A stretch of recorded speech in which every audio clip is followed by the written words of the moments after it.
Sa gitna ng kagubatan, nagpupulong ang isang grupo ng mga taong labas, mga tulisang may lahing aswang, na ang tanging hatid ay kaguluhan sa baryong kanilang nais hatiran ng lagim.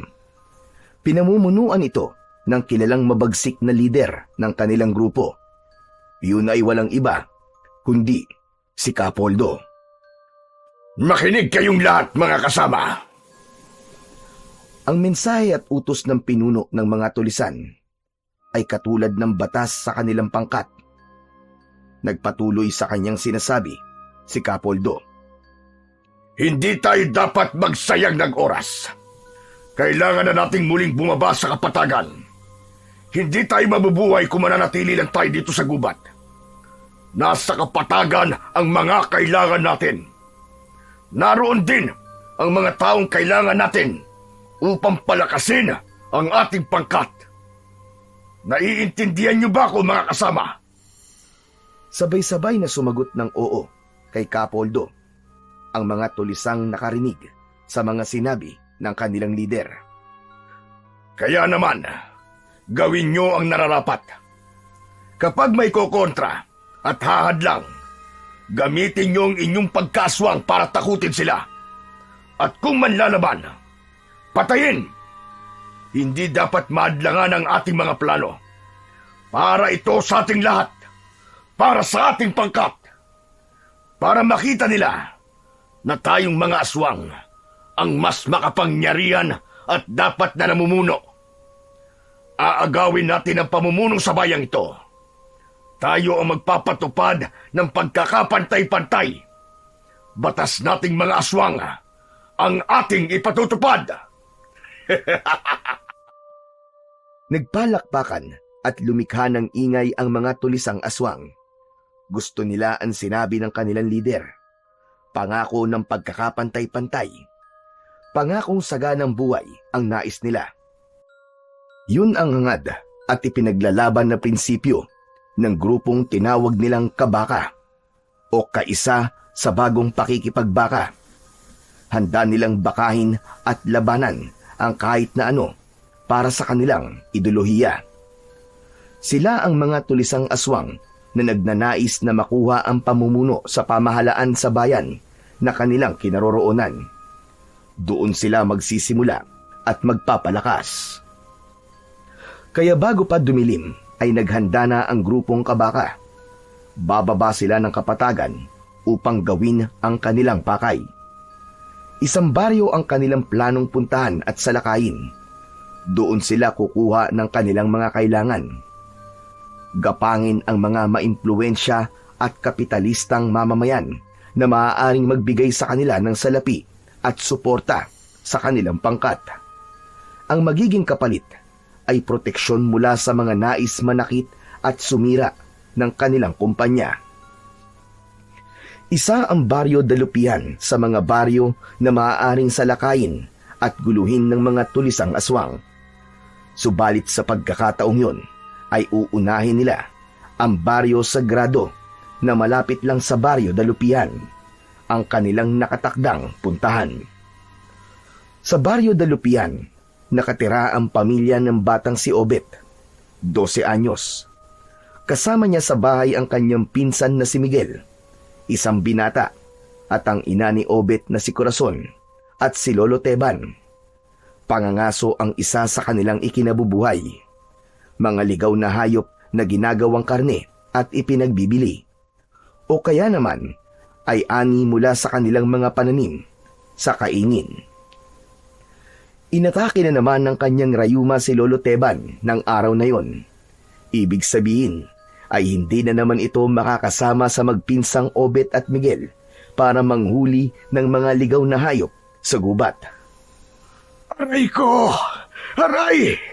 Wala na talaga sa ayos itong rayuma ko. Sinumpong na naman ako. Pambihira naman yan, oo. Kayo naman po kasi, ang hilig niyo pong kumain ng laman loob, Lolo Teban.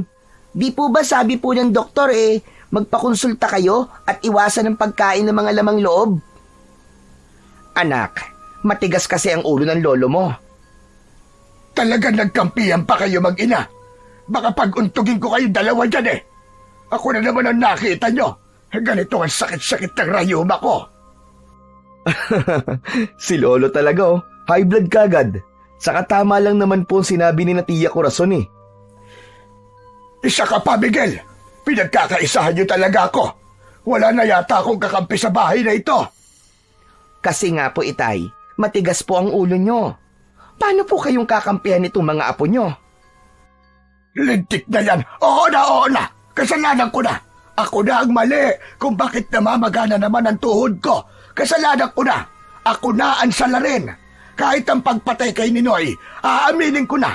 Kahit na ang pagkakadakip kay Digong para dalhin doon sa abroad. Ako na ang dahilan. Kasalanan ko na. Si Lolo talaga oh. Ang bilis magtampo. At talagang naisingit niyo pa po ang pagdadala kay Digong sa ICC ha?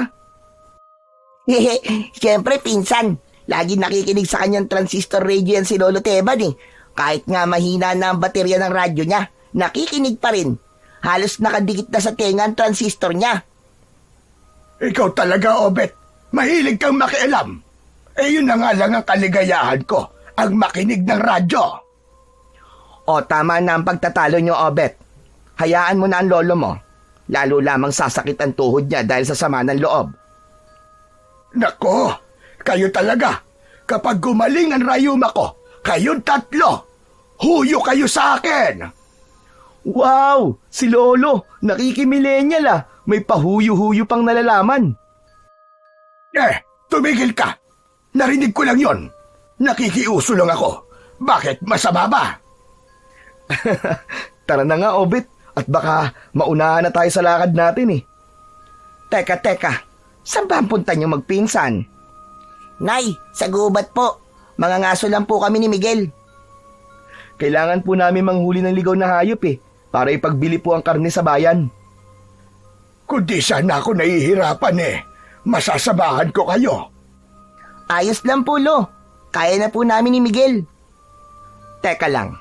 Huwag na lang kaya kayong tumuloy. Ba't mo naman pipigilan ng dalawa, Corazon? Sanay na sa pangangaso mga yan. Naturuan ko na sila. Magagaling yan. Pero Itay, nag-aalala lang po ako sa kanila. Ano bang pinag-aalala mo?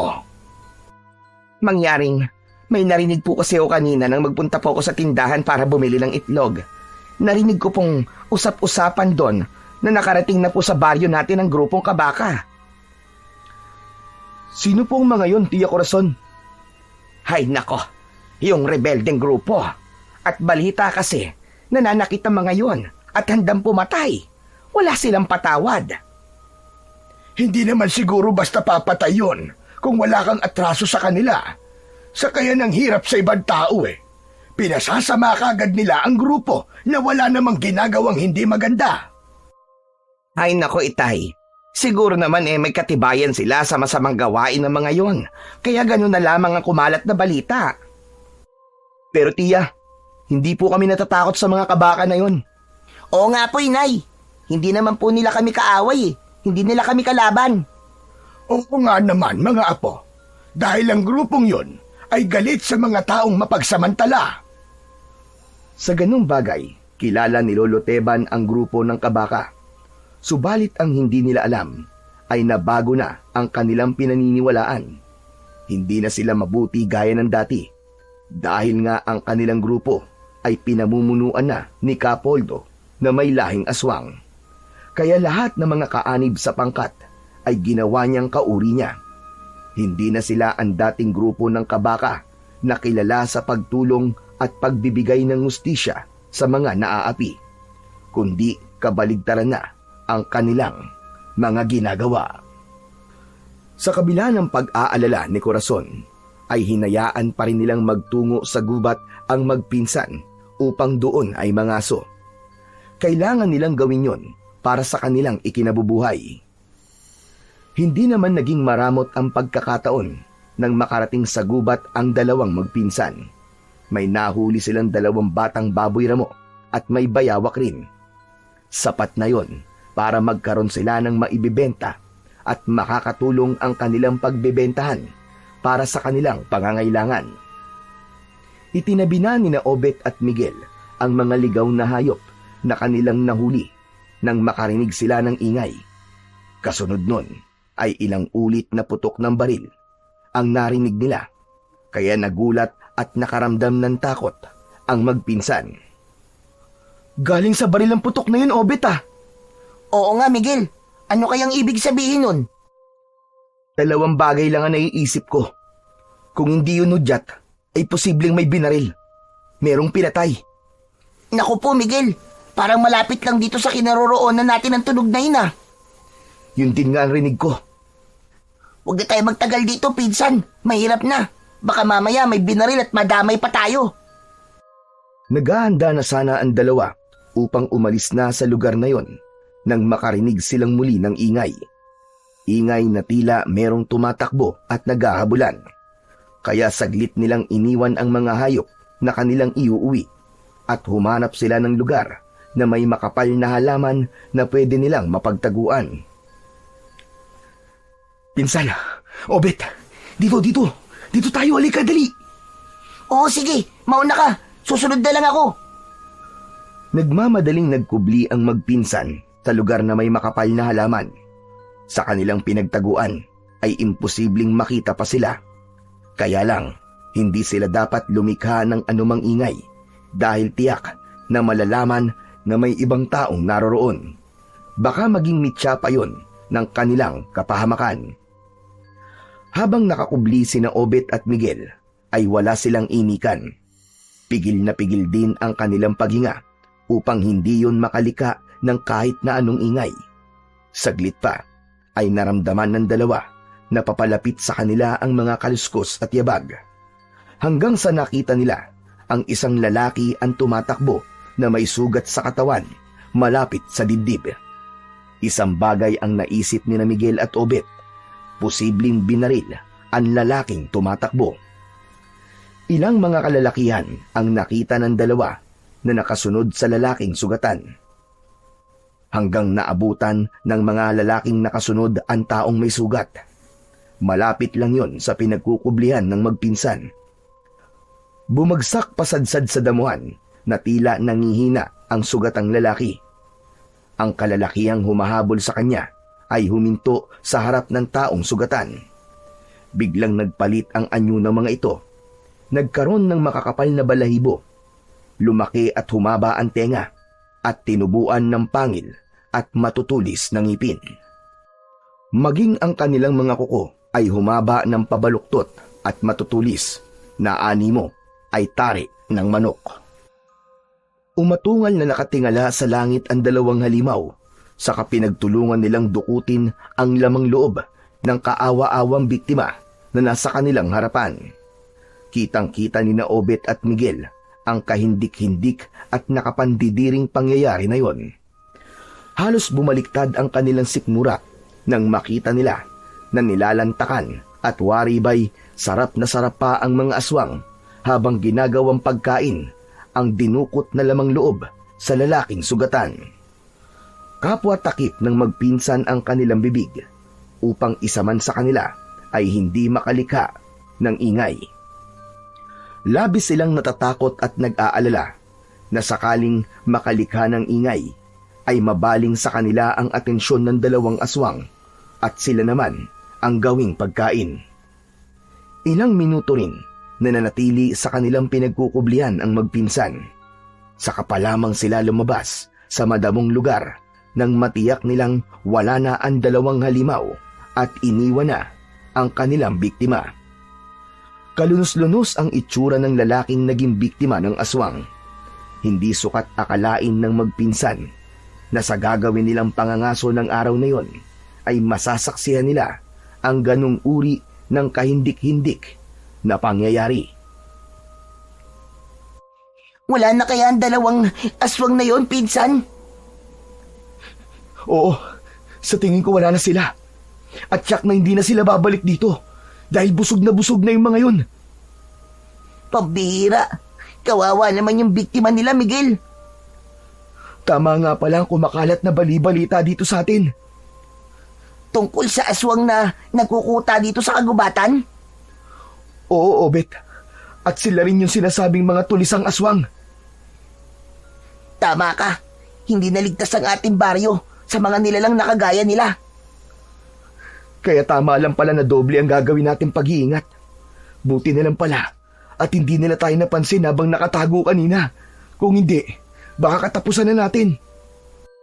Oo nga, siguro dahil ang atensyon nila nandun sa lalaking kanilang hinabol at ginawang pagkain.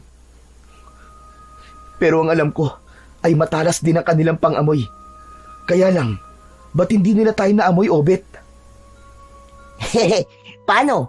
Mas malakas ang amoy ng putok mo, pinsan. Kaya magpasalamat tayo sa lakas ng putok mo. Huy, si Raulo, grabe ka ha. Wala akong putok, no? Baka ikaw. Hindi, joke lang yun. Ikaw naman. O basta, magpasalamat na lang tayo at hindi tayo nakita kanina ng aswang. Kundi, baka hindi na tayo makakauwi at natepok na rin tayo. Tama ka. Pero kailangan na nating umuwi, Obet. Dapat na tayo makaalis dito bago pa may ibang makakita at pag hinalaan tayo na tayo ang pumatay sa lalaking naging biktima ng aswang. Hindi na nga nagpatumpik-tumpik pa ang magpinsan. Agad na kinuha nila ang nahuli nilang baboy ramo at bayawak sa kanilang pangangaso. Saka nagmamadali na silang bumaba ng kagubatan para umuwi. Nang makarating sa bahay ang magpinsan, ay inabutan nila na kanina pa pala naghahantay si Aling Corazon, ang ina ni Obet. Salamat naman at narito na kayong dalawa. Kanina pa ako hindi mapalagay hanggat di kayo dumarating. Natataranta na naman po kayo, Tiya Corazon eh. Dahil sa nabalitaan ko kanina, sinalakay daw ng taong labas ang baryo sagrado. Malapit lang yun dito sa baryo natin na ba? Ano po? Sinalakay ng mga tulisan? Tama ka, Obet. At kinilimbat ng mga tulisan lahat ng maaari nilang pakinabangan. Kapag nagdamot at tumutol sa ibig nilang mangyari, ay sinasaktan o kaya ay pinapatay nila. Talagang mga hayop sila. Ang sasama ng mga ugali nila. Mga asal demonyo. Kaya nga ako'y nag-aalala kanina pa. At baka nakaengkwentro niyo mga tulisan dun sa gubat. Nay, ang totoo nga po, may nakita kami kanina ni pinsan. May lalaking pinatay dun sa gubat. Pipigilan sana ni Miguel na magkwento si Obet. Kaya lang, hindi na nangyari dahil nasabi na nito ang bagay na dapat sanay itatago na lang para hindi na mag-alala si Aling Corazon. Ano ka ba? Ito ba ang sinasabi nitong si Obet, Miguel? Anak ng... Ito kasing si Obet eh. Masyadong madaldal eh. Aba, at plano nyo pa talagang ilihim sa amin, ganun pa? Tiya, para hindi na po kayo mag-alala. Miguel, tama lang ang ginawa ni Obet. Mahalagang nalalaman din namin. Pero Nay, hindi lang po basta tulisan yung nakita namin ni pinsan kanina, kundi aswang din po sila dahil sa ginawa nilang paglapa sa lamang loob ng isang lalaki na kanilang naging biktima. Lalong kinilabutan si Aling Corazon sa sinabi ng kanyang anak na si Obet. Laking pasasalamat na lamang niya na walang nangyaring masama sa magpinsan. Ang tungkol sa pangyayaring yon ay ipinaalam na rin ni Aling Corazon sa kanyang ama. Kung ganon, iba na ang ipinakikita ng mga tulisang namumugad sa kagubatan. Tama po kayo, Itay. Posibleng kinain na sila ng sistema. Posibleng iba na ang kanilang leader. O kaya naman pinangibabawan na rin ng kasamaan ng kanilang pinuno. Kaya ibang-iba na ang kanilang kinikilos at ginagawa. Tungkol naman po sa nakita ni na Miguel at Obet sa gubat. Posibleng ang totoo yung balita, Itay. Naalin na mga aswang na rin ang mga rebeldeng naroroon sa kagubatan. Hindi malabong mangyari yun, Itay. Maaaring kampon na rin sila ng kadiliman. Kung ganon, sadyang nasa panganib na ang Baryo Dalupian. Dahil nga sa nangyari sa Baryo Sagrado nitong nakaraang araw lamang. Kaya hindi na po tayo ligtas anumang oras, Itay. Lalo na sa sandaling nagpapahinga tayo. Maaaring tayo naman ang salakay ng mga tulisang yon. Sana nga lang may ginagawang paghahanda ang ating kapitan. Para kung mangyari man yon, ay hindi tayo magiging kawawa. Kaya ng araw ding yun ay nagtungo si Lolo Teban sa tanggapan ng barangay upang makibalita. Subalit nalaman niyang tila walang anumang paghahanda ang ginagawa ng kanilang kapitan. Ayon lang sa kanyang narinig, ay nagkataon lang daw ang ginawang pagsalakay ng mga tulisan sa Baryo Sagrado. Kampante pa rin silang hindi yun mangyayari sa Baryo Dalupihan. Samantala sa kagubatan, ay masayang kausap ni Kapoldo ang kanyang kanang kamay na si Alvaro. Silang dalawa ang nanguna sa ginawang pagsalakay sa Baryo Sagrado at nangulimbat ng mga bagay na kailangan sa gubat. Mga bigas at dilatang pagkain, pati ang mga ipong pera ng mga pinasok nilang bahay ay kasama nilang kinuha. Halos limasin nila ang mga mahahalagang bagay sa mga residente sa baryo na kanilang pinuntahan. Pasensya sila. Kailangan natin ang kanilang mga pagkain at gamit.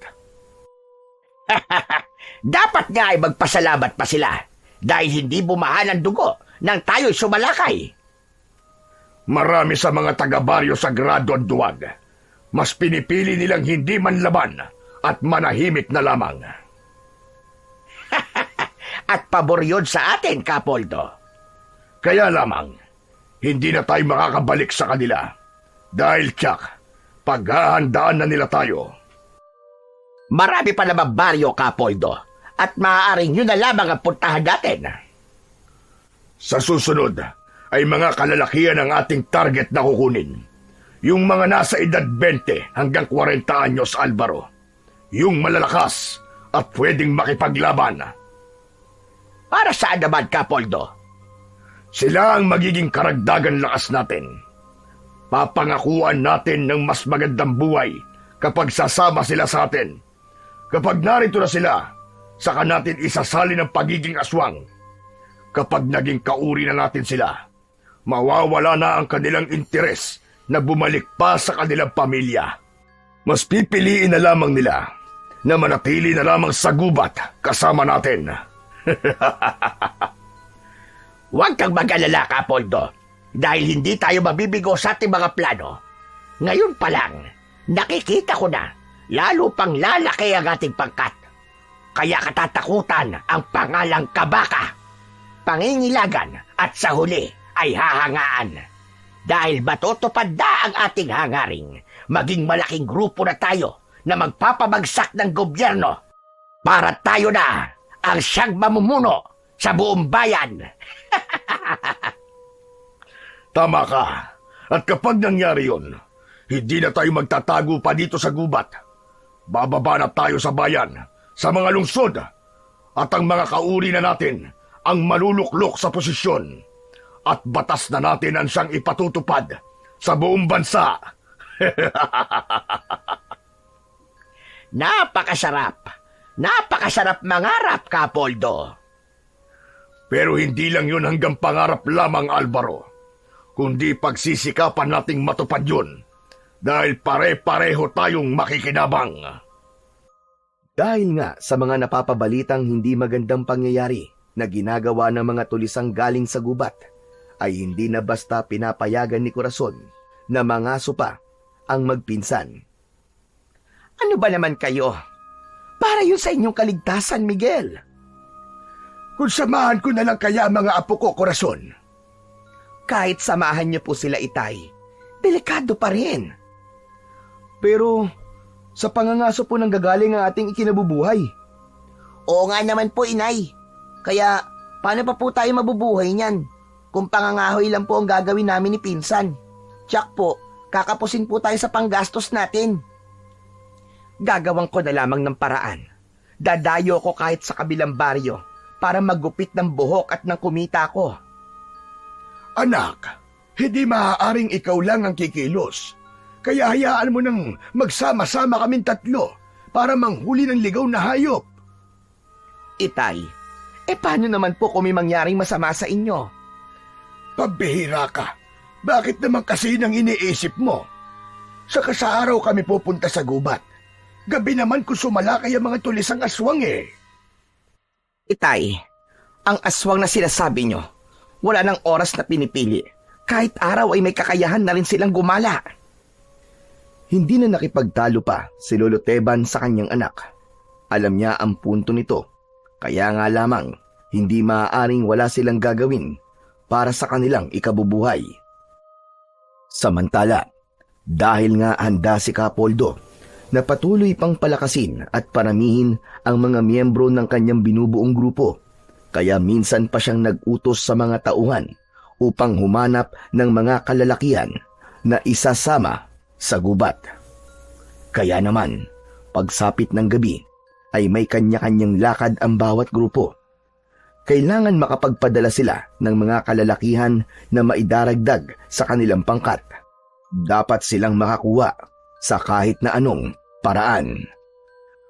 Hanggang ng mga sumunod na araw ay naging bali-balita ang pagkawala ng ibang kalalakihan.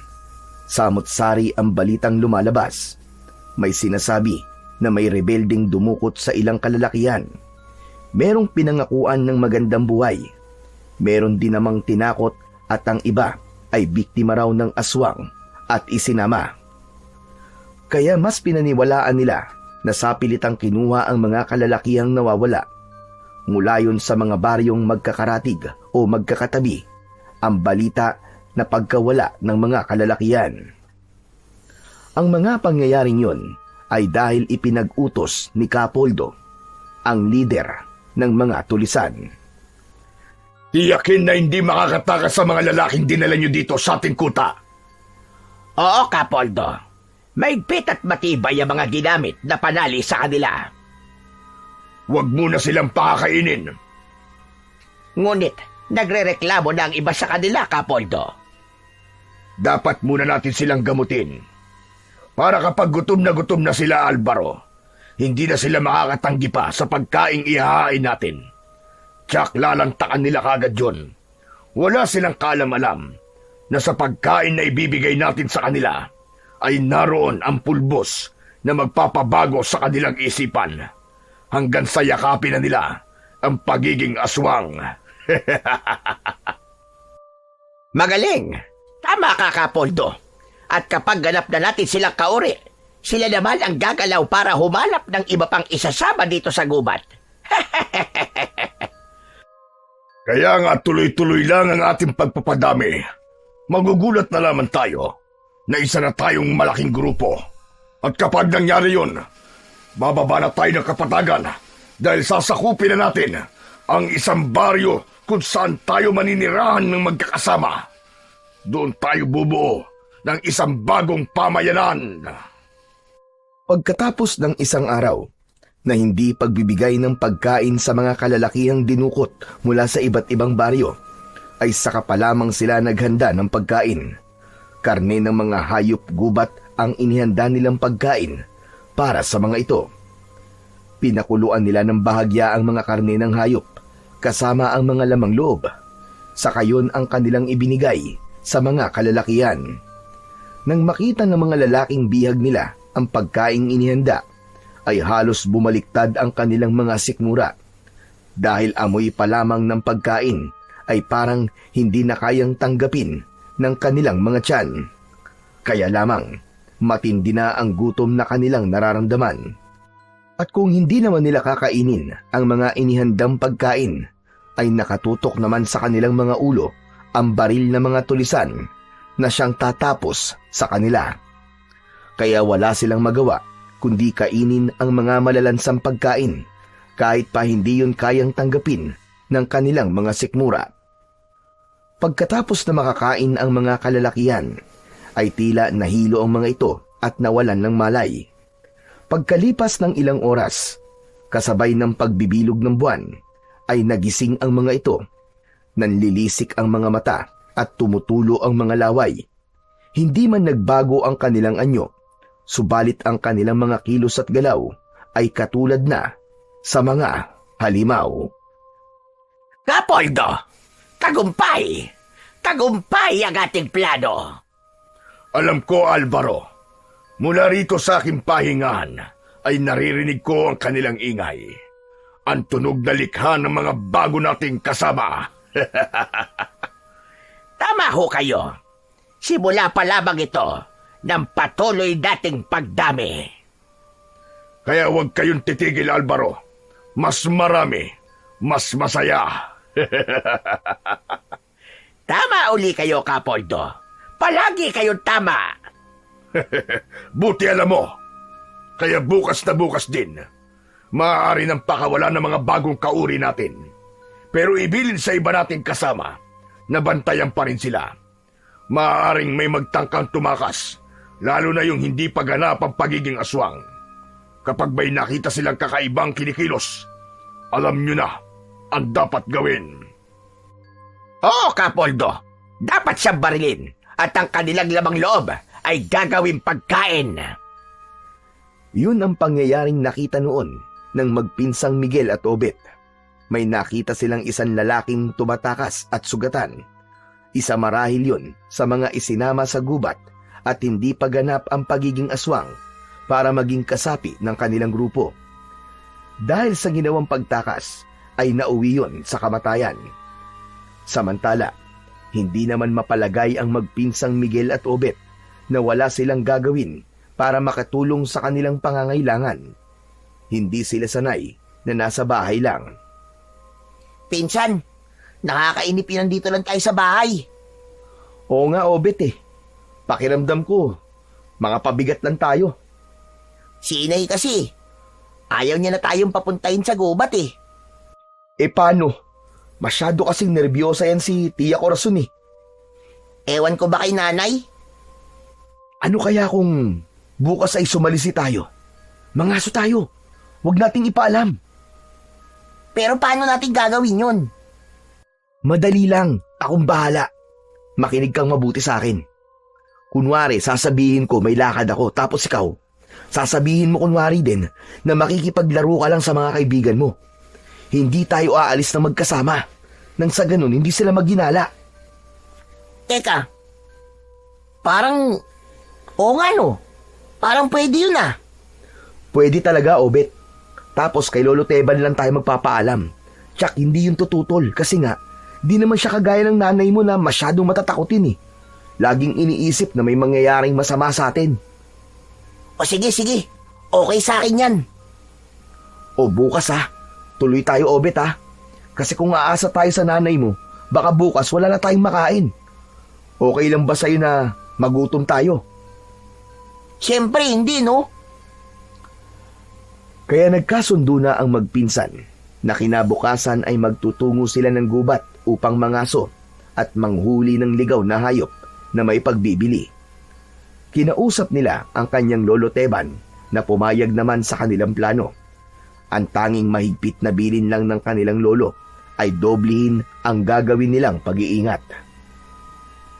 Kinabukasan, gaya ng dati, ay maagang gumising si Aling Corazon dahil siya ang naghanda ng kanilang pagkain.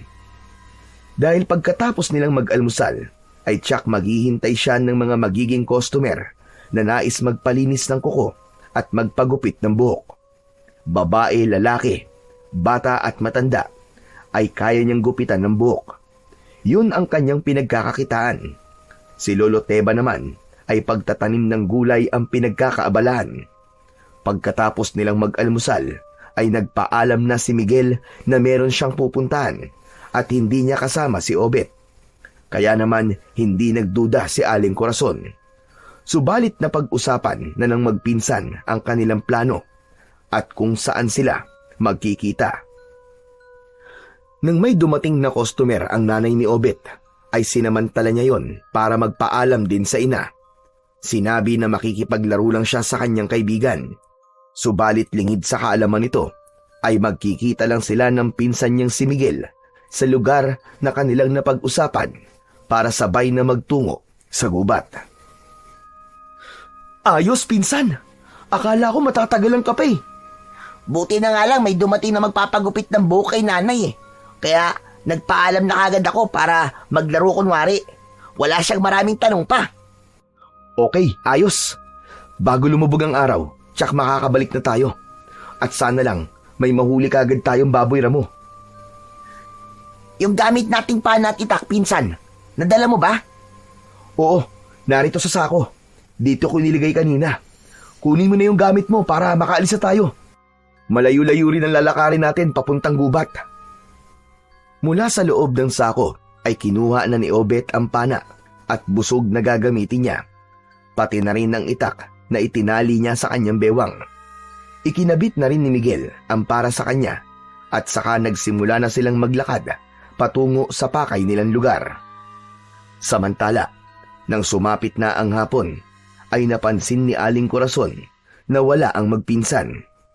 Hindi rin nila kasabay kumain ng tanghalian ng mga ito, kaya nag-usisa na ito sa kanyang ama. Itay, nakita niyo po ba sina Obet at Miguel? Abay, kanina pa po silang wala Ay, hindi. Nagtataka nga ako bakit wala sila eh. Baka may pinuntahan. Alam ni Lolo Teban ang plano ng magpinsan, subalit nagkunwari siyang walang alam. Si Miguel, nagpaalam po sa akin na may pupuntahan daw. Si Obet naman ang sabi makikipaglaro lang sa kaibigan niya. Hindi sila magkasamang umalis. Hindi po. Pero parehong umalis ng bahay. Opo. Ang alam ko, hindi sila magtatagal at babalik din kagad. Aba, nasaan kaya sila? Hindi kaya naisahan tayo ng dalawang yun, Itay? Anong ibig mo sabihin, Corazon? Palagay ko ay magkasama sila ngayon at baka nga naroon sila sa gubat para mangaso. Hay, mga buwisit talaga. Napakatigas ng ulo nila. Ayaw maniwala. Kaligtasan lang naman nila ang iniisip ko, Itay. Hayaan mo na sila, Corazon. Kasama naman ni Obet si Miguel eh. Tiyak kaya niyang protektahan ang anak mo. Binata na si Miguel at alam kong mapagkakatiwalaan siya. Pero Itay... Ay, naku anak. Tigilan mo na yung kakaisip mo ng masama. Ang mabuti pa, ipanalangin mo na lamang. Walang masamang mangyari sa kanila. Sa iniisip lang nila ay yung makatulong sa pangangailangan natin. Ayoko lang na may mawala sa atin, Itay. At kagagawan yun ng aswang na napapabalitang nanggugulo dito sa baryo natin. Sa gubat kung saan naroon ang magpinsan, ay tila maswerte sila sa araw na yon dahil nakahuli sila ng isang usa at baboy ramo. May mauuwi na sila at kahit pa pagalitan sila ni Aling Corazon, sulit na yon dahil hindi sila naging bigo. May mauulam na sila, may maipagbibili pa. Naghahanda na silang dalawa nang may naramdaman silang yabag at kaluskos mula sa damuhan. Agad nagtago ang dalawa dahil inisip nila ay katulad yon ng nilalang na minsan na nilang nakita sa loob ng gubat. Lagot! Mukhang narito na naman sila, pinsan! Dito muna tayo magtago. Tsak namang aalis din sila. Malamang napadaan lang dito. Kung sa bagay, magtago na lang muna tayo para di nila tayo makita. Dahil kapag nakita nila tayo, Obet, baka hindi na tayo makabalik sa atin. Naghintay ang magpinsan na dumaan ang nilalang na naramdaman nilang naroon sa gubat. Subalit wala pa ring dumaan, kaya kinabahan ang mga ito. Naloko na, Miguel. Di kaya nakita tayo, tapos sila naman na nagtatago at hinihintay tayong lumabas dito sa pinagkukublihan natin? Naisip ko rin yun, Obet Dahil kung nakita tayo, tsak kanina pa tayo nilapitan at tinutukan ng kanilang armas. Lilinga-linga ang dalawa na may pagkabahala nang makaramdam sila ng tila may tumutok sa kanilang likuran. Pakiramdam ni na Obet at Miguel ay dulo yun ng baril. Parehong nakatutok sa kanilang likuran. Nanginginig sa takot ang dalawa at hindi makakilos. Itinaas pa ang kanilang dalawang kamay. Huwag niyo po kami papatayin! Maawa po kayo! Kung gusto niyo po, sa inyo na po ang usat baboy ramo na nahuli namin. Kayo na po ang bahala dyan. Basta huwag niyo lang po kami sasaktan. At lalong huwag niyo po kami totodasin. Maawa po kayo sa amin. May mga pangarap pa po kami sa buhay. Gusto ko pa po makatapos ng pag-aaral. Ako naman po, gusto ko pa po magkaroon ng jowa, saka magkaroon ng pamilya. Nakita ng nilalang na nasa likuran ng magpinsan ang takot na nararamdaman ng mga ito, kaya hindi na nito nakuha pa ang magkunwari. Napahalakhak ng malakas si Lolo Teban na siya palang nasa likuran ng dalawa at gamit ang 2 putol na sanga ng kahoy ay itinutok sa likod ng dalawa na inakala nila'y dulo ng baril. Mga nervyoso pala kayo eh. Para nagkandaihi yata kayo sa takot kanina. Si Lolo talaga. Mabuti na lang po, hindi ako naihi. Kabad trip talaga to si Lolo Teban, oh. Ang lakas man trip. Naisipan ko lang naman na biruin kayo. Di ko akalain na ang lakas pala ng nervyos nyo sa inyong katawan. Paano? Malakas kayong uminom ng kape. Yan ang napapala niyong dalawa.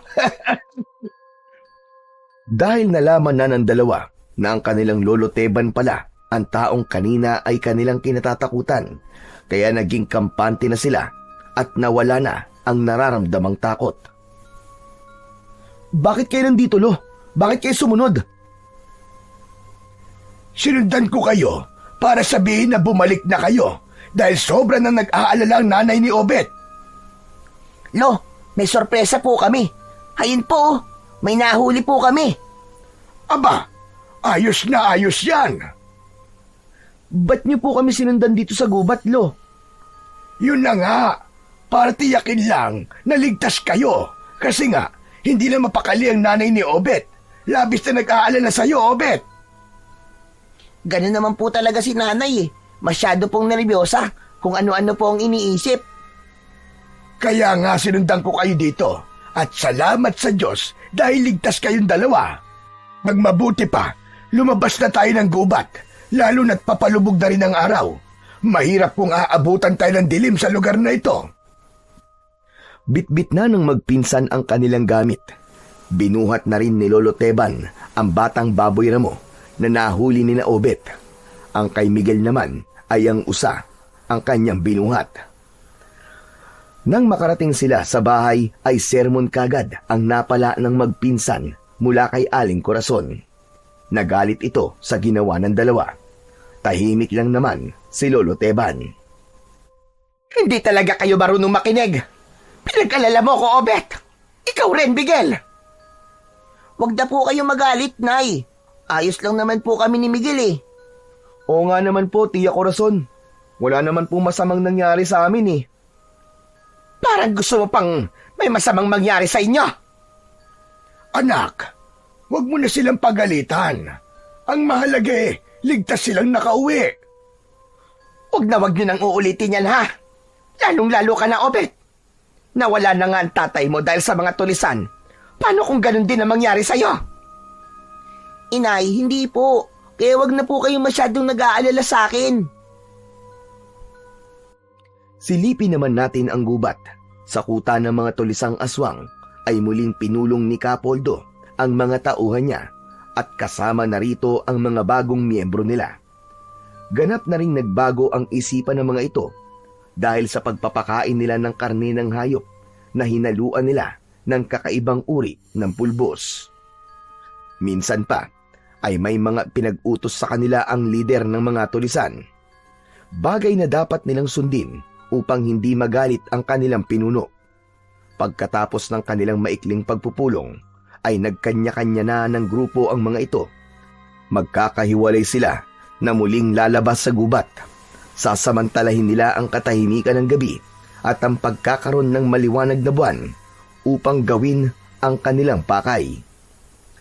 Iba't ibang baryo ang destinasyon ng mga tulisan upang sundin ang ipinag-uutos ni Capoldo na kanilang lider. Hehehe. Maraming natuwa sa'yo na tauhan natin, Capoldo. Anong ibig mo sabihin, Alvaro?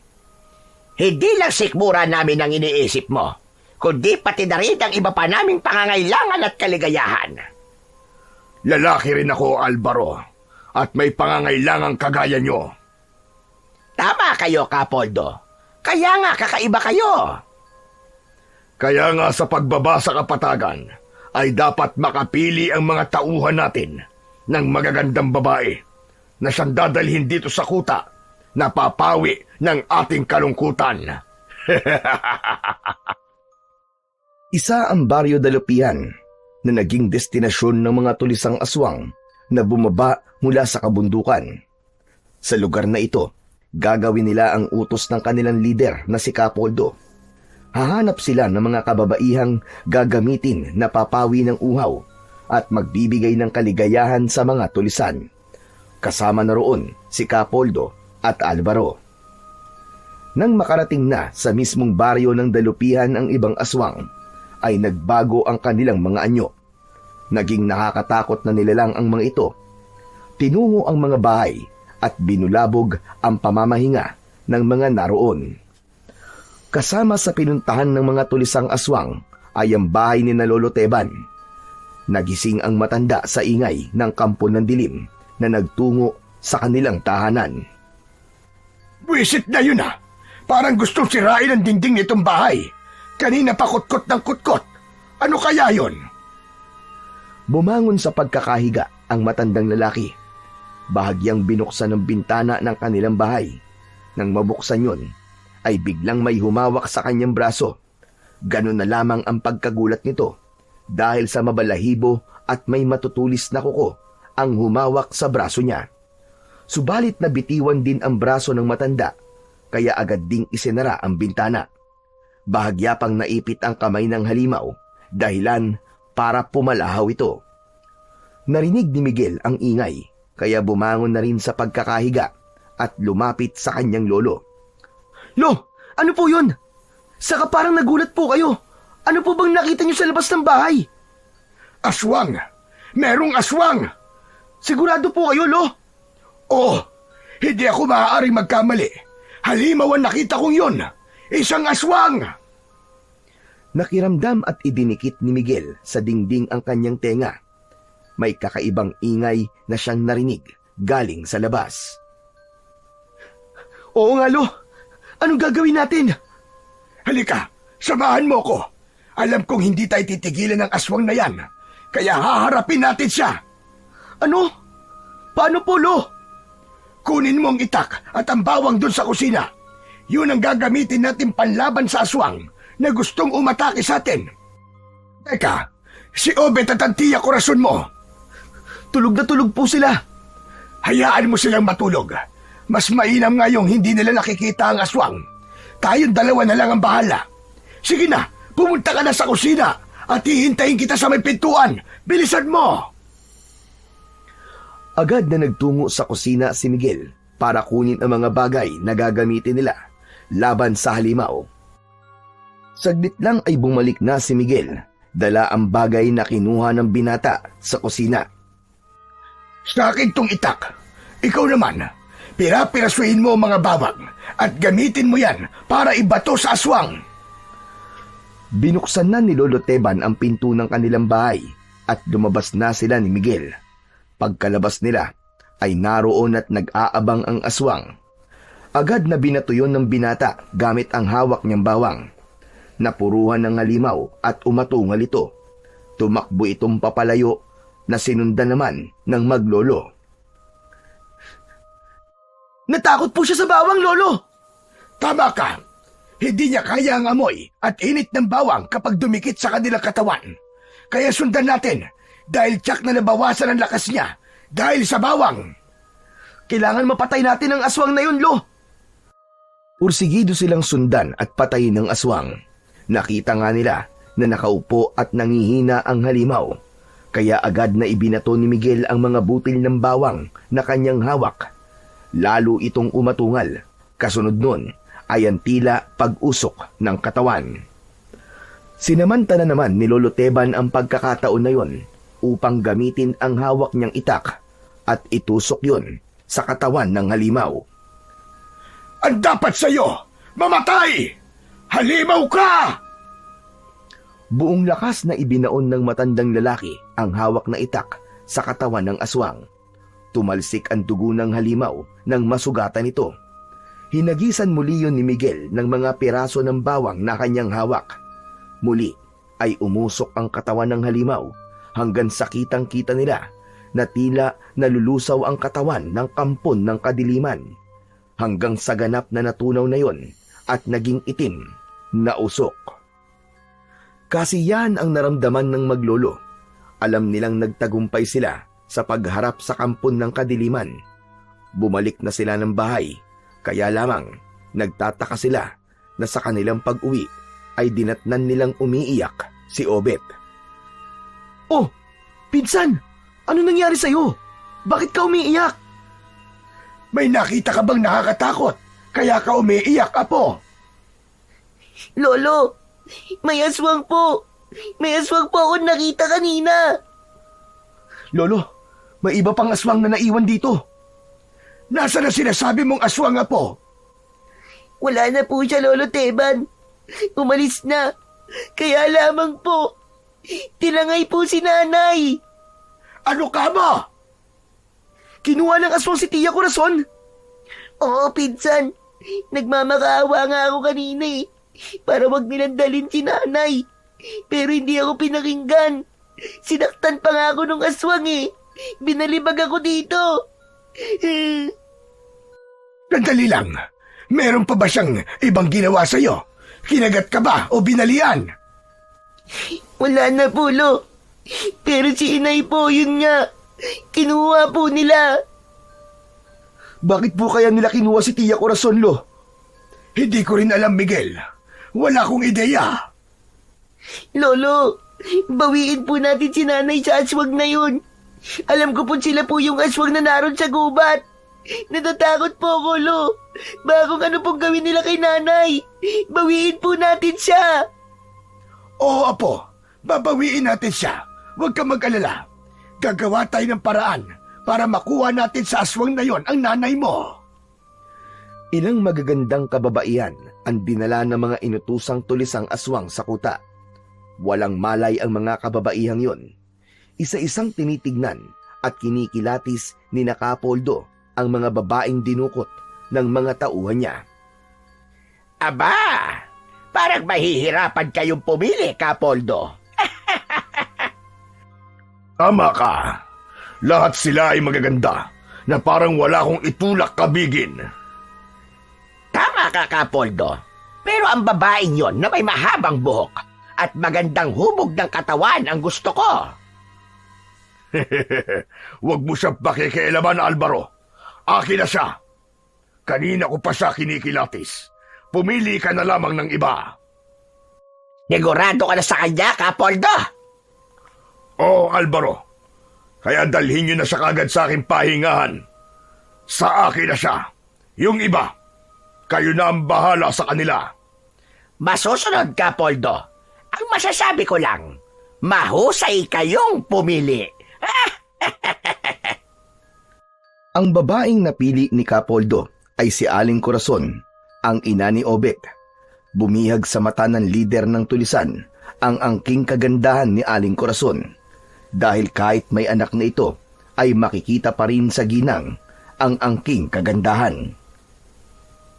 Nang maipasok na si Aling Corazon sa pahingahan ni Kapoldo, ay titig na titig ang lalaki sa kabuang katawan nitong wala pa ring malay. Ikaw ang papawi sa aking kalungkutan at uhaw, babae. Magiging aking ka. Pero siyempre, hindi pa ngayon. Dahil ayaw kong kaulayaw ang isang babaeng walang malay. Kaya sige lang, magpahinga ka muna. Bukas siguro ay may malay ka na at makakausap na rin kita. Sa kapatagan naman, sa bahay ni na Lolo Teban ay halos magdamag na hindi sila nakatulog dahil nga sa sinapit ni Aling Corazon. Walang tigil ang iyak ni Obet dahil nasaksihan niya mismo ang ginawang pagtangay ng aswang sa kanyang ina. Naganda ng pagkain para sa almusal nila si Lolo Teban. Mga apo, kumain na muna tayo. Ayoko po, Lolo. Wala po akong gana. Insan, kumain ka na. Mamaya magkasakit ka niyan. Wala akong ganang kumain. Naiisip ko si inay. Lolo, kailan po ba natin siya kukunin? Kailan po tayo pupunta doon sa gubat? Hindi tayo maaaring basta-basta sumugod doon, apo. Kaya lalapit tayo sa barangay. Hihingi tayo ng tulong sa kanila para pwede rin nating ilapit sa munisipyo at nang makahingi ng tulong sa mga alagad ng batas para humanap sa inay mo. Lolo, baka po matagal pa po yun eh. Mamaya rin ay aalis ako, Apo, para ipaalam sa kanila ang nangyari sa iyong inay. Hindi kontento si Obet sa sinabing yon ng kanyang lolo. Ayaw niyang umasa sa magiging tulong ng alagad ng batas. Kahit bata pa siya, mas gusto niyang siya ang kikilos at gagawa ng paraan. Kahit mga aswang pa ang mga nilalang na dumukot sa kanyang ina, ay handa siya sa kahit na anong pwedeng mangyari. Nang umalis si Lolo Teban, ay nakita ni Miguel na naggagayak si Obet. Kaya nilapitan ni Miguel ang batang pinsan. "Oh, anong ginagawa mo, Obet? Bakit sakbit mo ang pana at busog pati ang itak?" Pinsan, hindi pwedeng wala akong gagawin. Pupunta ako sa gubat, hahanapin ko si nanay. Alam mo ba yung sinasabi mo, pinsan? Oo, ako magliligtas sa kanya. Kakayanin kong harapin ang mga aswang na yon, basta para sa nanay ko. Ano ka ba, Obet? Pagpapakamatay ang gagawin mo. Bahala na, Miguel.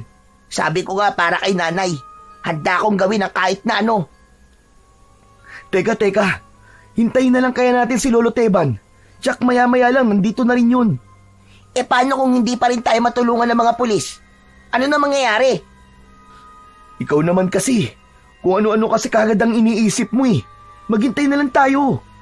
Basta, aalis na ako ngayon, Miguel. At hindi mo ako mapipigilan. Nakita ni Miguel sa mukha ng kanyang pinsan na seryoso ito sa sinasabi at hindi paaawat. Mahal na mahal ni Obet ang kanyang ina. Hindi siya papayag na mapahamak ito. Kung hindi ka na talaga magpapaawat at tutuloy ka pa rin, mas maigi siguro kung sasamahan na lang kita, pinsan. Sigurado ka ba? Sasamahan mo ko? Oo naman. Dalawa tayo magliligtas sa nanay mo. Magpinsan tayo eh. Salamat, Insan. Samantala sa gubat, sa loob ng pahingahan ni Kapoldo, ay gising na si Aling Corazon at nakagapos pa ang paa at kamay. Hindi makapaniwala sa lugar na kinaroroonan niya. Iginala-gala niya ang kanyang paningin. Isang maliit na kubo ang lugar na yon. Napaurong siya nang makita si Kapoldo na natutulog. Nakahubad ang gawing pang-itaas ng lalaki. Tanging maikling short lamang ang suot nito. Gusto sanang sumigaw ni Aling Corazon, pero alam niyang walang saysay yon dahil ramdam niyang walang tutulong sa kanya. Nasaan ako? At anong lugar itong kinaroroonan ko? Bakit ako nandito? Napapikit si Aling Corazon at biglang bumalik sa isipan niya ang mga nangyari. Ang naging pagsalakay ng aswang sa bahay nila. Takot na takot sila ni Obet. Pilit siyang kinukuha ng aswang habang umiiyak ang kanyang anak na pilit siyang inaagaw sa kamay ng halimaw. Kaya lang, walang nagawa ang bata. Yung aswang, dinala ko sa lugar na ito. Hayop siya. Pero salamat sa Diyos at wala siyang masamang ginawa sa akin. Teka, ang anak ko, nasaan kaya siya? Pag-aalala, takot at samot-saring emosyon ang nararamdaman ni Aling Corazon ng mga sandaling yon. Maya-maya ay nakita niyang gumalaw ang lalaking natutulog. Nagising na ito at kinusot ang mata. Ang lugar na kinaroroonan ni Aling Corazon ang agad na naging direksyon ng paningin ni Kapoldo. Malaking ngiti ang rumihistro sa labi ng lalaki nang makitang gising na si Aling Corazon. Gising ka na rin pala. Muling napaurong si Aling Corazon. Nasa muka ang matinding takot. Oh, sandali lang. Huwag kang matakot. Sino ka? Anong ginawa mo sa akin? Bakit ako nandito? Narito ka para magbakasyon. Ako nga pala si Poldo. Pero Kapoldo ang tawag nila sa akin. Ikaw, anong pangalan mo? Hindi na importanteng malaman mo pa ang pangalan ko, hayop ka! Huwag mo sanang ipagdamot ang pangalan mo. Maayos ako nakikipag-usap sa'yo. Kaya sana, huwag kang maging suplada. Isa pa, ayoko rin na napapahiya ako. Iba ang dating kay Aling Corazon ng mga sinabi ni Kapoldo, kaya lalo lamang siyang nakaramdam ng takot. Sinabi na lamang niya ang kanyang pangalan at baka kung ano pa ang gawin ng lalaking kaharap. Corazon. Ang pangalan ko ay Corazon. Yan, ganyan. Maging masunurin ka para maging mabait din ako sa'yo. Ano bang kailangan mo sa akin?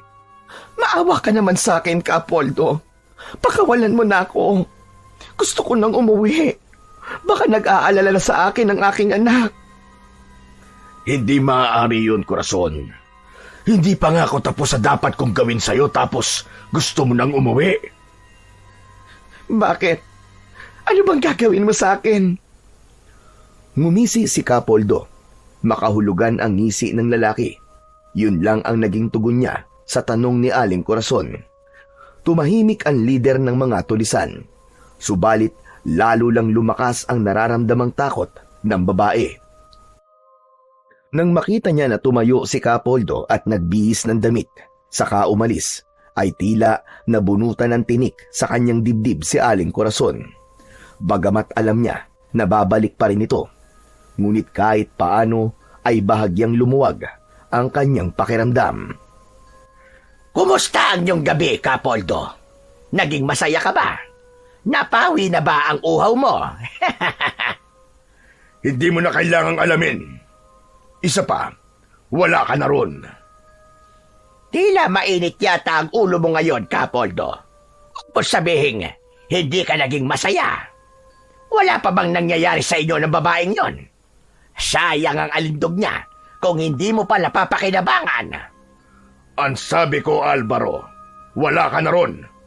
Hindi mo trabaho na pakialaman ako. Ang mabuti pa, sabihin mo na lamang sa tagapagsilbi na ipaghanda kami ng pagkain. Dalhin sa aking pahingahan. Masusunod, Kapoldo.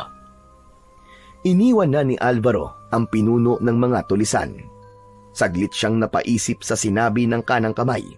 Dahil nga walang namagitan sa kanila ni Corazon.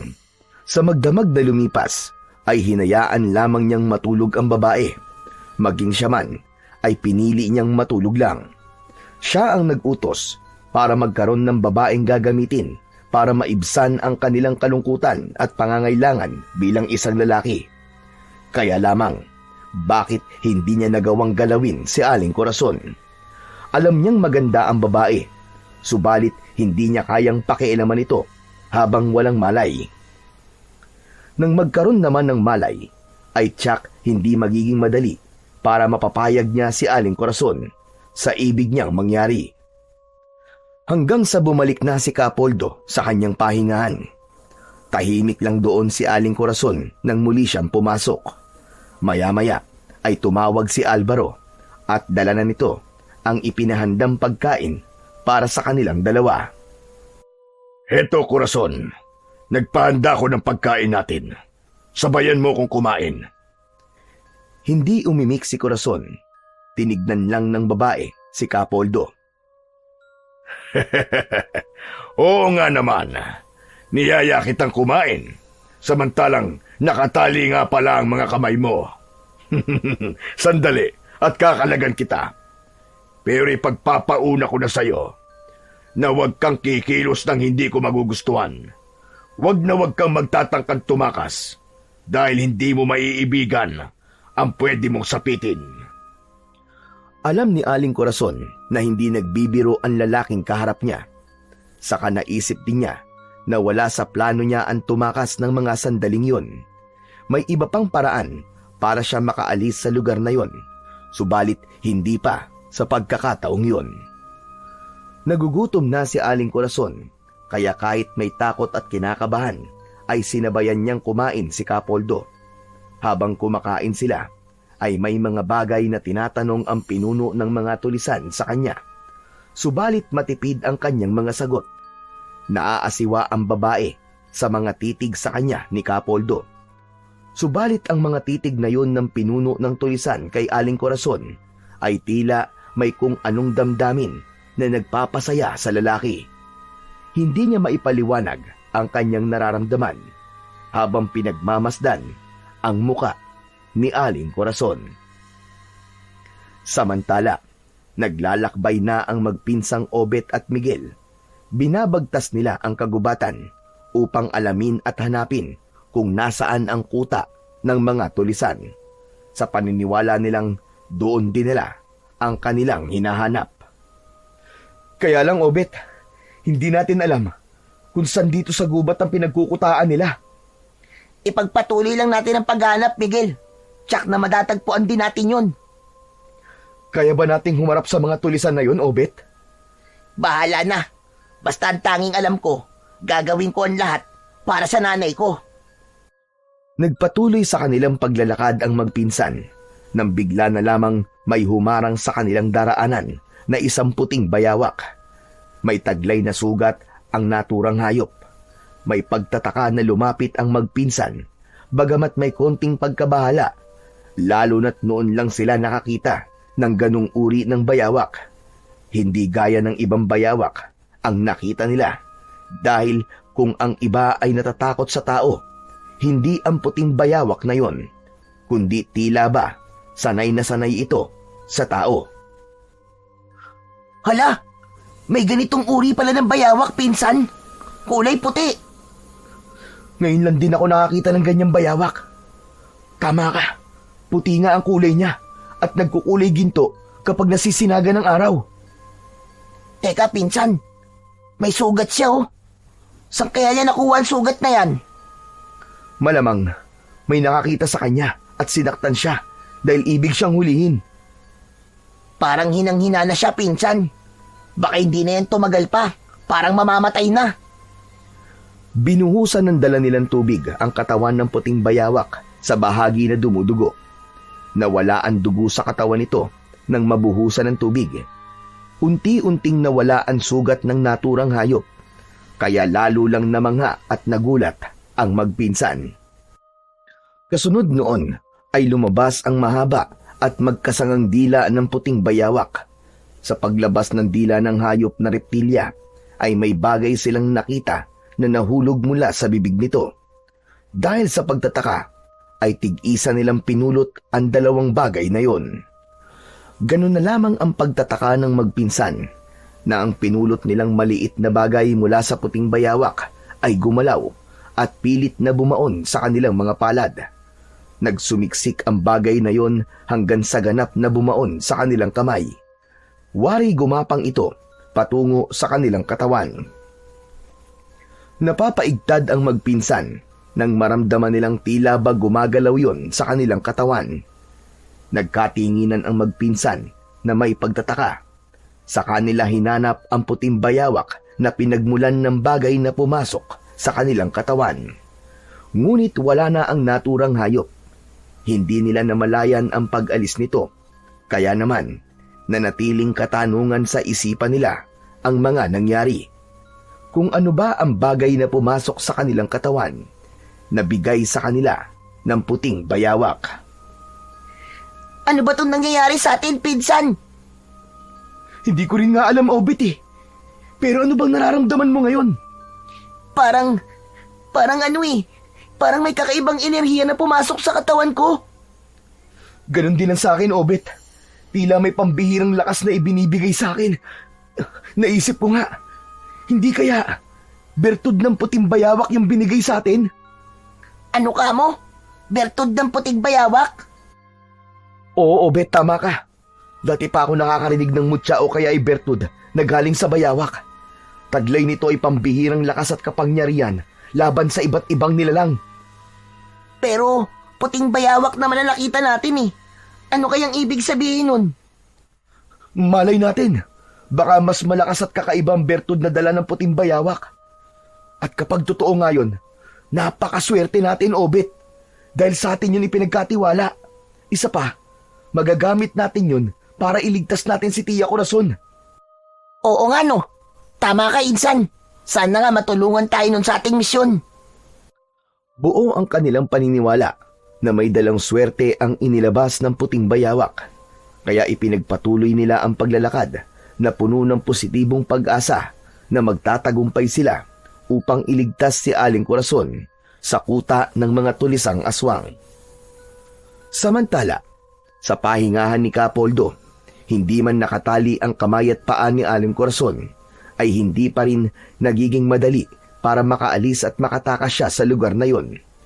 Bago pa siya makalayo, ay tsak na makikita siya ng mga tauhan ni Kapoldo na nakakalat sa lugar na pinagkukutaan nila. Minsan pa ay pinagmamasdan ni Kapoldo si Aling Corazon na nakaupo lang sa isang sulok ng pahingahan. Bagamat may takot pa rin na nararamdaman ang babae habang nakatingin sa kanya ang pinuno ng mga tulisan, labis na ikinagulat naman ni Aling Corazon ang binitiwang salita ng lalaki. Ngayon lang ako nakakita ng kagandahan taglay mo, Corazon. Ibig kitang angkinin dahil yun ang sinasabi ng aking katawan. Kaya lamang, iba ang idinidikta ng aking puso at isipan. Ang gusto ko'y pakasalan ka muna bago ko gawin ang nais ko. Ano bang sinasabi mo? Ang totoo, maaari kong gawin sa'yo ang kahit na anong nais ko. Pero iba ang nararamdaman ko. Ang gusto ko ay pakasalan ka at makasama ka habang buhay para maging ina ng mga magiging anak ko. Nababaliw ka na ba? Hindi Corazon. Kundi nagiging totoo lamang ako sa aking nararamdaman para sa'yo. Ngunit, imposible naman ang ibig mong mangyari. May sariling batas ang aming grupo sa pagpapakasal, kaya pwedeng mangyari yon ayon sa aking kagustuhan. Hindi ako magpapakasal sa'yo. Hindi tayo nagmamahalan. Isa pa, ngayon lang kita nakilala. At hindi ko pa nga alam ang tunay mong pagkatao. Hindi na importante yon, Corazon. Ang may papangako ko lang sa'yo ay magiging maayos at magaan ang buhay mo sa piling ko. Ikaw ang aking magiging reyna. Ayoko, Kapoldo. Gusto ko nang umuwi sa amin. Hindi mo ko maaaring tanggihan, Corazon. Ang totoo nga ay mapalad ka. Ang tanging plano ko lamang ay gamitin ka para mapawi ang aking kasabikan sa babae. At pagkatapos ay ipapasa na kita sa iba kong tauhan. Pero nang makita kita, iba talaga ang naramdaman ko. Hindi kita gagawin pampalipas oras at gagamitin lamang. Dahil sabi ko nga, kasal ang nais ko. Dahil ikaw ang gusto kong makasama para bumuo ng pamilya dito sa gubat. Patayin mo na lang ako kaysa pumayag sa gusto mo. Sayang naman kung mamamatay ka, Corazon. Dahil nga ako ang batas dito sa gubat, kaya sa ayaw at sa gusto mo, ikakasal tayo at ako ang magtatakda noon sa nalalapit na pagbibilog ng buwan. Mainam na simula yon para sa ating pag-iisang dibdib. Pikit mata at kagatlabi na lamang si Aling Corazon. Sumisigaw ang damdamin niya sa pagtutol. Kaya lang, ano ba ang kakayahan niya para kontrahin yon? Wala siyang kakayahan. Kaya ang tanging nasa isip niya ng mga sandaling yon ay maglaho na lamang o kaya ay malagutan ng hininga sa pagkakataong yon. Subalit naisip niya ang kanyang anak na si Obet. Alam niyang kailangan pa siya ng bata at ang dapat mangyari ay makatakas siya. Bagay na hindi niya alam kung papaano gagawin. Samantala, habang naglalakad ay patuloy na binabagtas ng magpinsan ang kagubatan, ay napahinto sila nang biglang may bumagsak na sibat sa gawing unahan sa lugar na kanilang dinadaanan. Naku po! Muntik na tayong tamaan ng sibat, Obet! Pinsan, alam na nila na may ibang tao patungo sa kuta ng mga tulisan. Maganda ka, Obet. Hindi natin alam kung anong gagawin nila sa atin. Oo, Miguel. Handa na ako.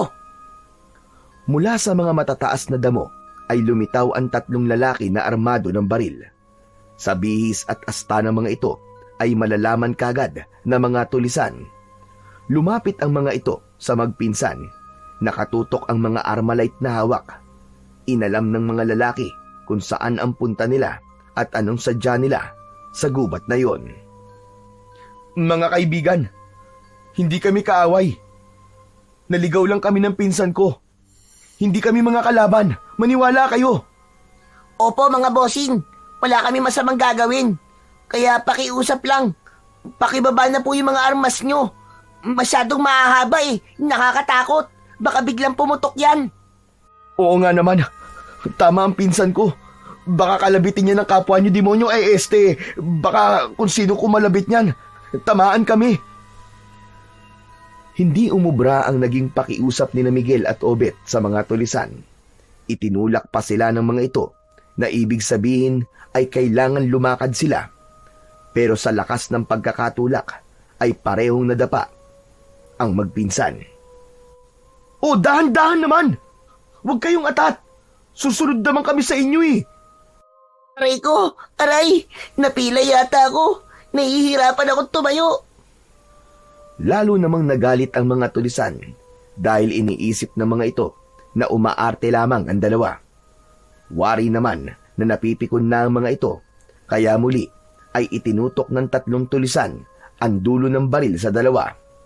Lalong kinabahan ng mga ito at baka hindi lang yun pananakot, kundi tuluyan na silang patayin. Nasa ganong sitwasyon ng magpinsan nang maisip ni Miguel ang ibinigay ng puting bayawak sa kanila.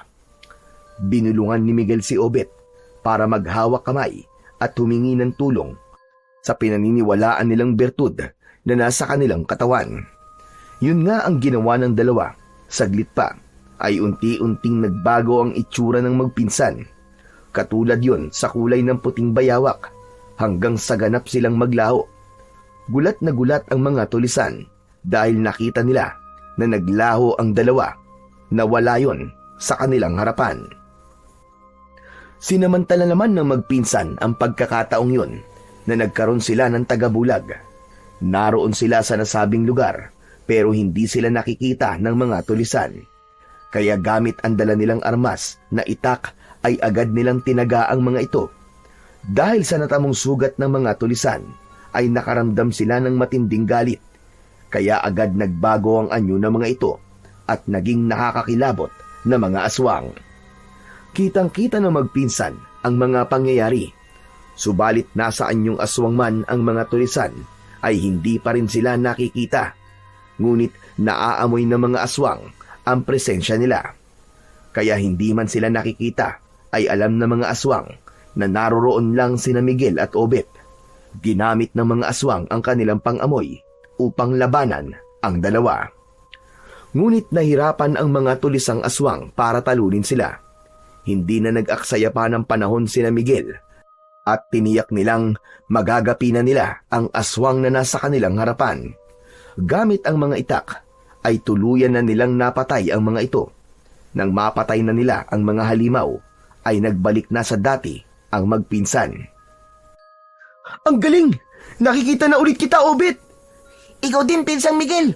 Ayos na ayos yun Ang astig natin. Ang galing ng bisa ng bertud galing sa puting bayawak. Kaya nga, at malaya na nating mapapasok ang kuta ng mga tulisan para iligtas si Tia Corazon. Tama ka, Pinsan. Hindi na tayo dapat mag-aksaya pa ng panahon. Gawin na natin yun. Pumasok na tayo sa kanilang kuta para makita na natin at mailigtas si Nanay. Tama lamang na hindi magsayang ng panahon sina Miguel at Obet dahil sa pagsapit ng gabi ay nakatakda ng ikasal si Corazon sa pinuno ng mga tulisan. Sa nasabing seremonya ay tiyak na may iba pang ritual ang maaaring mangyari. Sandali lamang, pinuno. Sigurado ka ba sa plano mong pagpapakasal sa babaeng yon? Oo, Alvaro. Iba siya sa mga babaeng nakilala ko.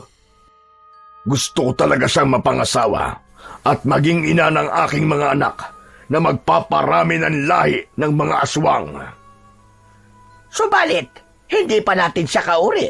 Hindi pa siya aswang na kagaya natin.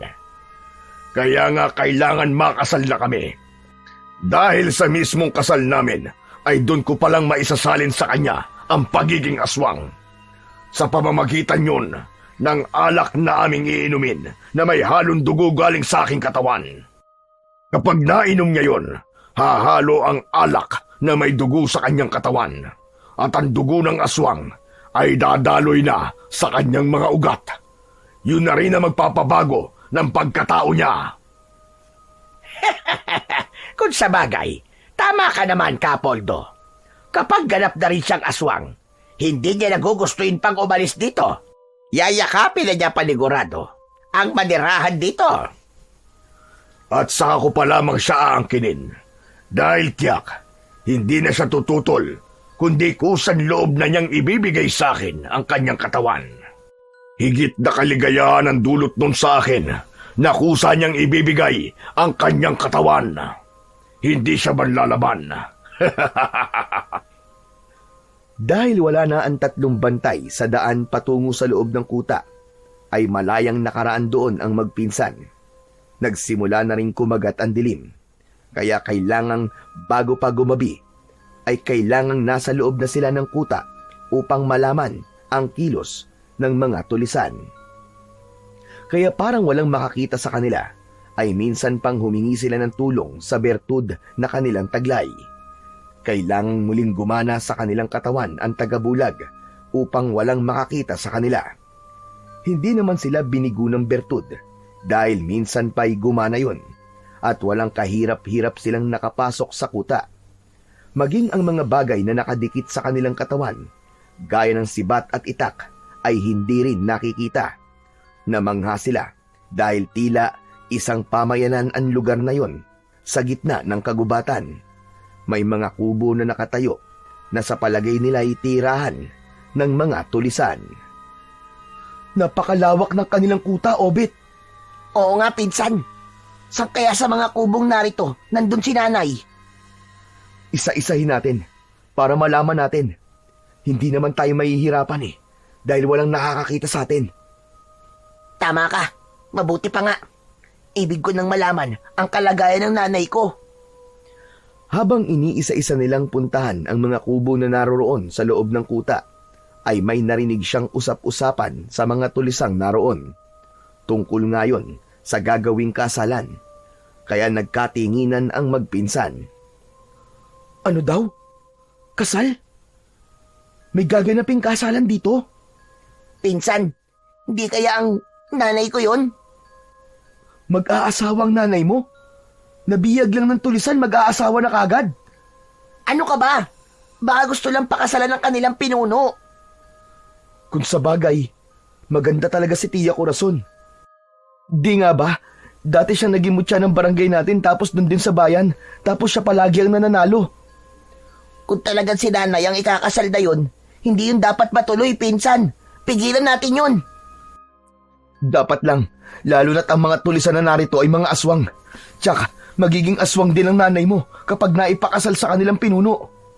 Hindi maaaring mangyari yun, Miguel. Ayoko magpakasal sa isang halimaw ang nanay ko.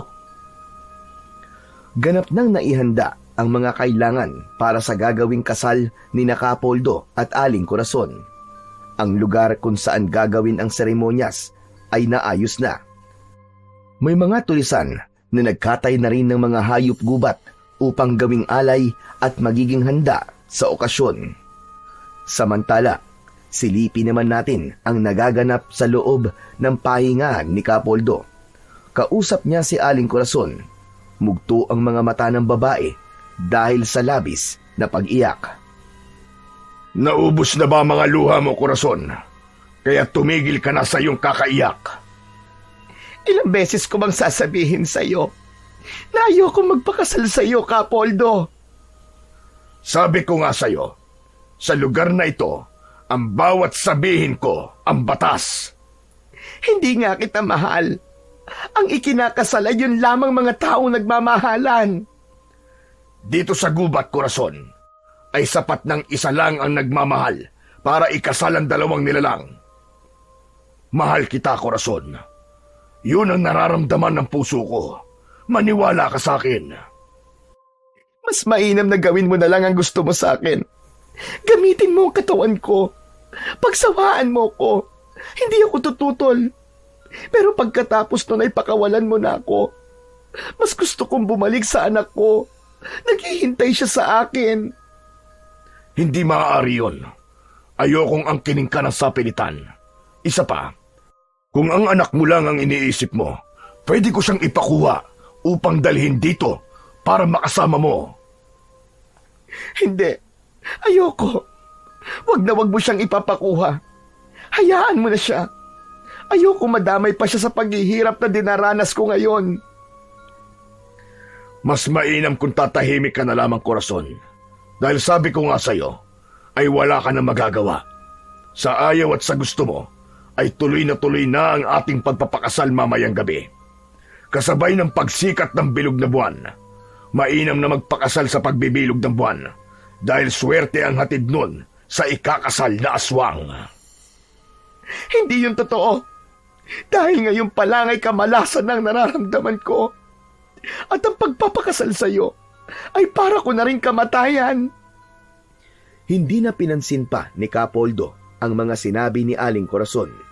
Minsan pa ay itinali niya ang paa at kamay nito bago pa niya ito iwan para lumabas ng kubo. Nais lang tiyakin ng lalaki na hindi makakaalis at walang anumang magagawa ang babae para matakasan siya. Lalo na't nakahanda na ang lahat para sa kasal. Tiyak na ni Capoldo ang kanyang sarili. Si Corazon ang babaeng gusto niyang mapangasawa at makasama habang buhay. Mahal niya na rin ito. Yun ang sinasabi ng kanyang puso. Samantala, naumpisahan na ni Miguel at Obet ang pagbisita sa mga kubo. Marami na silang pinuntahan at sinilip, subalit bigo sila. Ilang kubo na lang ang hindi pa nila natitignan at umaasa sila na sa mga natitirang kubo ay mahahanap na nila si Aling Corazon. Insan, tanong lang, paano pala kung hindi pala sa lugar na ito naroon ng nanay mo? Alam ko nandito siya, Miguel. Nararamdaman ko yun. Lumalakas ang kaba ng dibdib ko. Natitiyak kong makikita natin siya sa lugar na to. Nasa ganung pag-uusap ang magpinsan nang isang tulisan ang biglang sumigaw dahil isang babae raw sa loob ng kubo ang nagpakamatay. Agad ay nagkatinginan sina Miguel at Obet. Naku po! Wag naman sana, insan! Anak ng... Halika! Tignan natin, pinsan! Dahil nga gumagana pa sa katauhan ng dalawa ang tagabulag, kaya malaya silang nakiusyoso upang tignan ang sinasabing babaeng nagpakamatay. Naibsan ang takot at pangamba ng dalawa nang makita na hindi yun si Aling Corazon, kundi isa sa mga babae na dinala sa kuta na ginawang pampalipas oras ng mga tulisan. Hindi nito kinaya ang ginawa ng mga tulisan dahil kung sino-sinong lalaki ang gumagamit sa kawawang babae. Sa halip na manatiling biyag at patuloy na danasin ang ganung uri ng pagpapahirap, ay pinili na lamang niyang wakasan ang sarili niyang buhay. Ipinagpatuloy ng dalawa ang paghahanap sa kanilang pakay. Hanggang isang kubo, nakakaiba ang pagkakayari ang nakita ni Miguel at Obet. Insan, tignan mo. Namumukod tangi at tila espesyal ang kubong to. Iba ang kabang nararamdaman ko. Ito na siguro yun. Maaaring nasa loob niya ng nanay ko. Tara, punta natin. Nilapitan nila ang pinto ng kubo at nakasara yun. Maigpit na nakatali ng malaking lubid ang pinto. Kaya't gamit ang itak ay pinutol ni Miguel ang tali kaya nabuksan yon. Agad na pumasok ang dalawa at isinara upang hindi makaagaw ng atensyon sa makakakita. Naroon nga sa loob si Aling Corazon. Nakatali ang mga paa at kamay. May takip din ang bibig nito upang hindi makasigaw. Dahil hindi nakikita ni Aling Corazon sina Miguel at Obet na pumasok sa kubo, kaya lalong sinidlan ng takot ang babae. Nakita niyang bumukas ang pinto at sumara, subalit walang sino mang pumasok.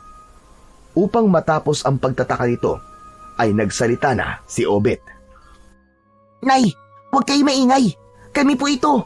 Kasama ko po si Miguel. Opo, tiya. Narito po kami ni Obet para iligtas kayo. Inalis ni Obet ang nakatakip na tela sa bibig ng ina para makapagsalita ito. Obet, Miguel, naririnig ko ang mga boses nyo. Pero bakit hindi ko kayo nakikita? Paano nangyari yon? Hindi ko kayo nakikita. Mahabang kwento po, tiya. Pero dahil po yun sa bertud, saka na lang po namin sasabihin sa inyo. Nay, ang kailangan po ay makaalis na tayo dito sa lalong madaling panahon. Tara na po, Nay. Nasa ganung pag-uusap ang tatlo nang maramdaman nila na may mga yabag na paparating. Dahil hindi naman nakikita ang magpinsan, kaya wala silang dapat alalahanin. 2 babaeng tulisan ang pumasok sa kubo at nais nilang ilabas si Corazon. Teka, anong gagawin niyo sa akin? Saan niyo ako dadalhin? Tumutol ang ina ni Obet na sumama sa mga babaeng tulisan. Sinabi ng mga ito na ipinapalipat siya ng kubo dahil nasa ibang kubo ang damit na isusuot para sa kasal. Kailangan ng bihisan at maigayak si Aling Corazon ayon sa utos ni Capoldo.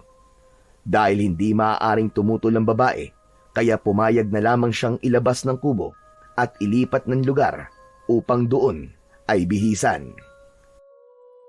Nakasunod lamang sa kanila ang magpinsan.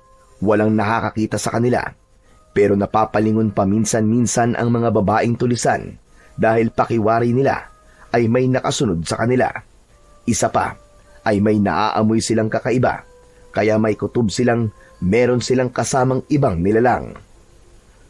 Dahil nga sa ginagawang paghahanda para sa kasal at iginagayak na rin si Aling Corazon, ay nawalan na ng pagkakataon ang magpinsan na makausap ito. Kaya nag-isip na lang sila ng ibang plano. Wala nang ibang pagkakataon, Obet. Kaya gawin na lang natin sa araw mismo ng kasal. Yun nga rin ang iniisip ko, Pinsan. Pero tiyak namang bago pa ang mismong oras ng kasal, ay baka iwan nilang nag-iisa sa kubo si nanay. Yun na rin ang magiging pagkakataon natin para itakas siya.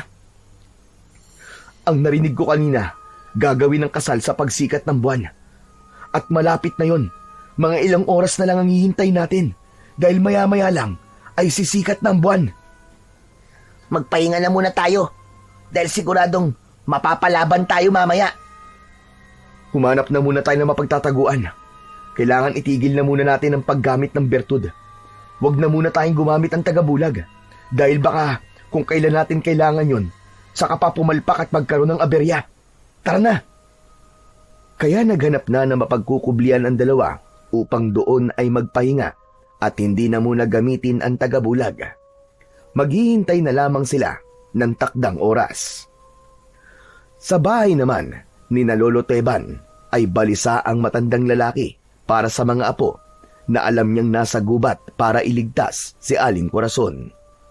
Gustuhin man niyang sundan ng mga ito, kaya lang dahil gabi na at sadyang malabo na rin ang kanyang paningin, alam niyang delikado para sa kanya. Kung kaya ang tanging magagawa niya at maitutulong ay ang manalangin sa may kapal para sa kaligtasan ng mga apo at ng kanyang anak, para magtagumpay sila na maiuwi si Aling Corazon. Sumilip na ang maliwanag na buwan. Abala na ang mga tulisan para sa mahalagang okasyon na mangyayari, ang pagpapakasal ng kanilang lider sa babaeng natipuhan ito. Tumunog ang tambuli na hinipan ng isang tulisan. Yun ay pagbibigay hudyat na nalalapit na ang hinihintay nilang sandali. Matutupad na ang pangarap mong kasal, Capoldo. Nasasabik na rin ako, Alvaro. Ngayon lang kita nakita na ganyang kasaya. Dahil totoo ang pagmamahal na nararamdaman ko para kay Corazon. Kahit hindi pa niya ako gusto. Pero alam kong magbabago yon sa oras na makasal na kami. Magiging masaya kaming dalawa. Samantala, ng mga pagkakataong yon, ay kausap na ni Aling Corazon ang magpinsan. Nakakita sila ng tiyempo na makapasok sa kubong pinagbihisan ng babae dahil iniwan siya ng mga babaeng tulisan. Nakasuot ng kulay puti at mahabang bestida ang ina ni Obet na gagamitin sa kasal. Hindi pa ginagamit ni Miguel at Obet ang tagabulag, kaya nakikita ni Aling Corazon ang dalawa. Imposible. Totoong kayo nga pala yung kausap ko kanina. Opo, Nay. Gumagamit lang po kami ng tagabulag. Dahil po yun sa bertud ng puting bayawak. Ibinigay po sa amin. Ito na po ang tamang oras para makaalis po tayo sa lugar na to, tiya. Hindi kayo dapat makasal sa pinuno ng tulisan. Oo, Miguel. Kahit na sa panaginip, ay hindi ko gugustuhin magpakasal sa pinuno ng tulisang aswang. Walang magandang mangyayari sa buhay ko kapag nangyari yon. At hindi rin po ako papayag na magkaroon ng amain na aswang. Saka malamang kayo rin po, Nay. Gagawin din po kayong aswang. Kaya tama lamang na hindi matuloy ang pagpapakasal ko kay Capoldo. Pinsan, anong gagawin natin? Hindi tayo dapat magsayang ng oras. Tama ka. Kailangan na muna natin gamitin ang bertud ng puting bayawak. Ang magkaroon na uli ng bisa ang tagabulag sa ating katawan, Obet. Para malaya tayo makakilos. Saglit na lumayo ng bahagya ang magpinsan. Naghawak kamay sila at ipinikit ang kanilang mga mata. Saka nagtagpo ang kanilang isipan upang magkaroon ng bisa sa pagkatao nila ang tagabulag mula sa bertud ng puting bayawak. Kitang-kita naman ni Aling Corazon ang pagbabago ng itsura ng dalawa. Nagkulay puti ang katawan ng mga ito hanggang sa ganap na niyang hindi makita. Subalit naririnig niya ang galaw at ang pagsasalita ng mga ito. Kailangan lumabas na natin ang kubong to, Tiya Corazon. Inay, humawa ka sa akin at takpan nyo ng tela ang inyong ulo. Kahit hawak ni Obet ang kamay ng ina, hindi tumatalab dito ang tagabulag, kundi tanging sa kanilang magpinsan lamang. Lumabas na sila ng kubo upang itakas nila si Aling Corazon. Alam nilang hindi magiging madali ang kanilang gagawin. Muling tumunog at humudyat na ang tambuli. Pagpapahiwatig na dapat nang simulan ang seremonyas ng kasal. Naroon na sa lugar ng kasalan si Capoldo. Bihis na bihis ang pinuno ng mga tulisan. Nabibihisan ito ng kulay puting kasuotan. Pinuntahan na ng mga babaeng tulisan ang kubong kinaroroonan ni Aling Corazon. Ngunit ganun na lamang ang gulat nila nang wala na sa loob ang babaeng ikakasal. Napasigaw ang mga babaeng tulisan at agad na nagsilapitan ang mga lalaking tulisan sa pinag-iwanan dito. Nagwawala at galit na galit si Capoldo nang malaman na nawawala si Aling Corazon.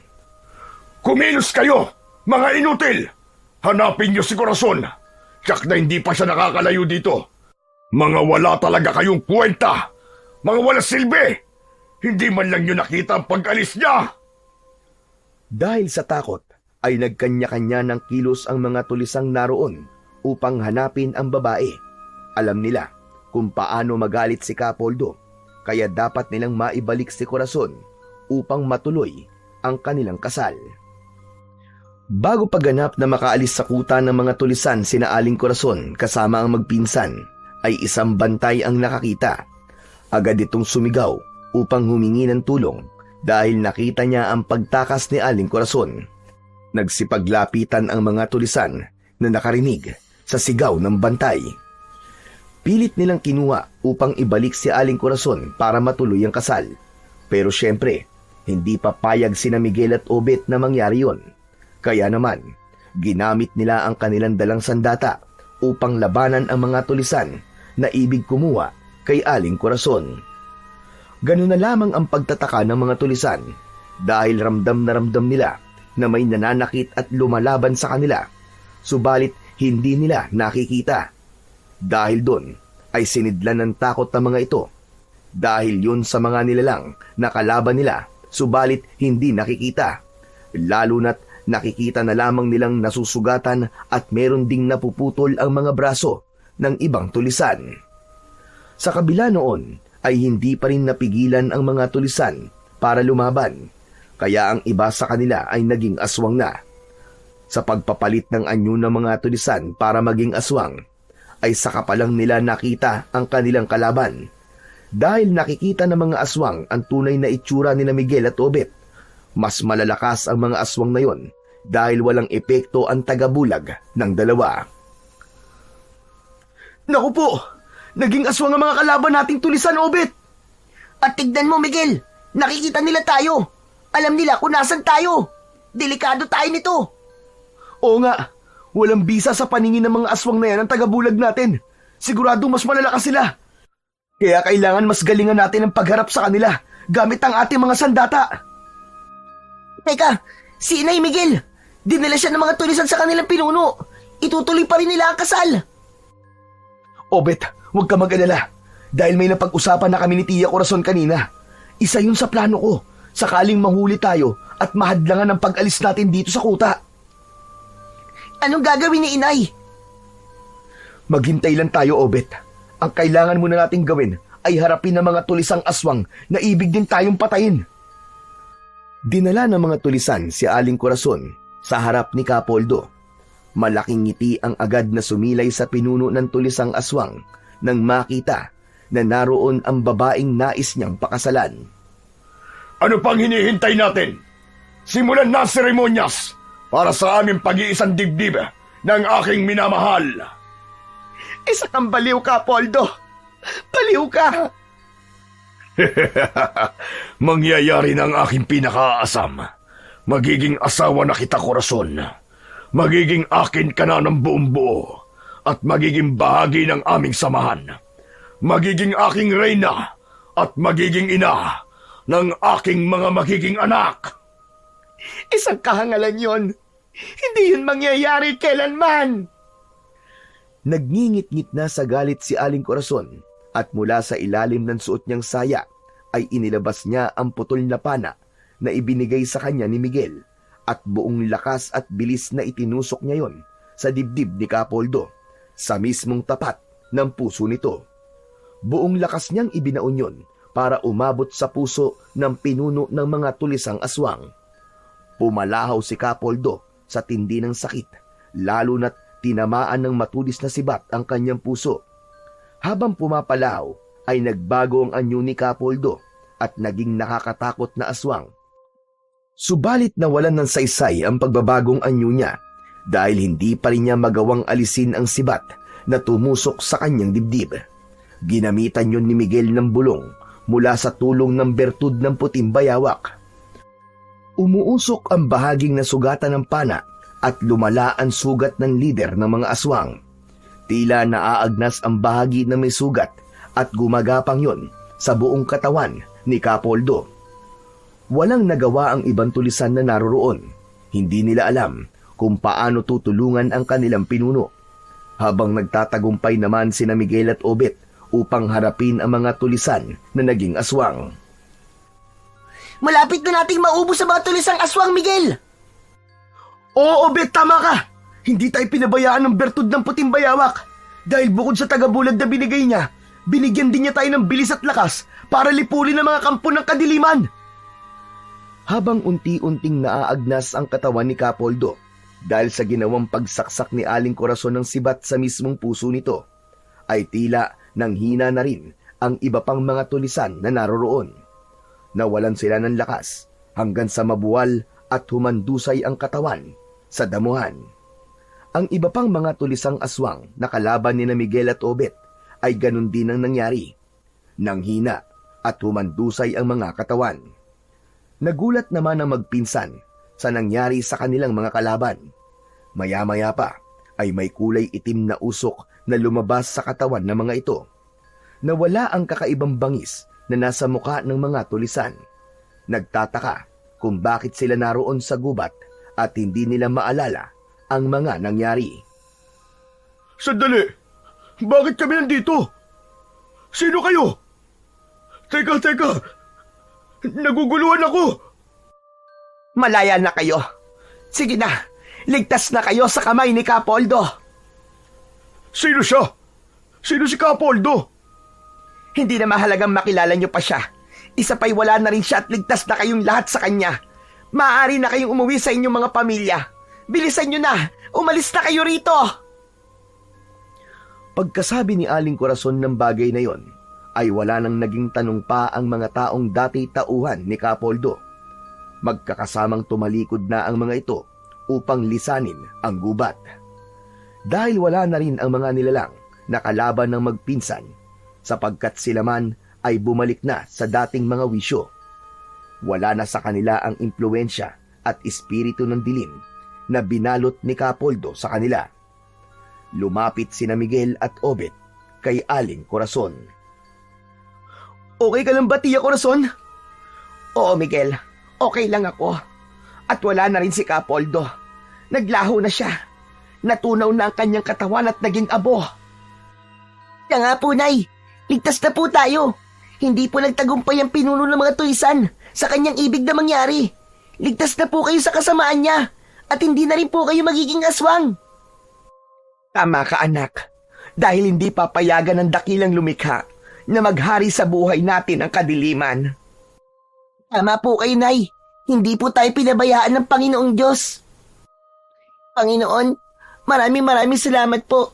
At di niyo po kami pinabayaan. At binigyan niyo po kami ng mutya sa pamamagitan po ng puting bayawak. Maraming salamat po, Panginoon. Nilisan na ng tatlo ang madilim na gubat. Subalit ang kanilang paglalakbay papauwi ay natatanglawan lamang ng liwanag mula sa bilog na buwan. Tapos na ang dumating na dilim sa kanilang buhay. Ngayon ay natatanglawan na ng buwan ang kanilang maliwanag na bukas. Ganap na ring makakalaya ang Baryo Dalupihan sa kadilimang hatid ng grupo ng mga tulisang aswang. Sa buhay natin sa mundo ay bahagi na ng ating pakikipagbaka ang iba't ibang hadlang at dumarating din sa madilim na bahagi ng ating buhay. Ganun pa man, manatili ang ating pagtitiwala na ang lahat ay magtatapos at laging may tutulong sa atin sa iba't ibang pamamaraan upang ayusin at iwasto ang ating mga buhay na bigay ng puong may kapal.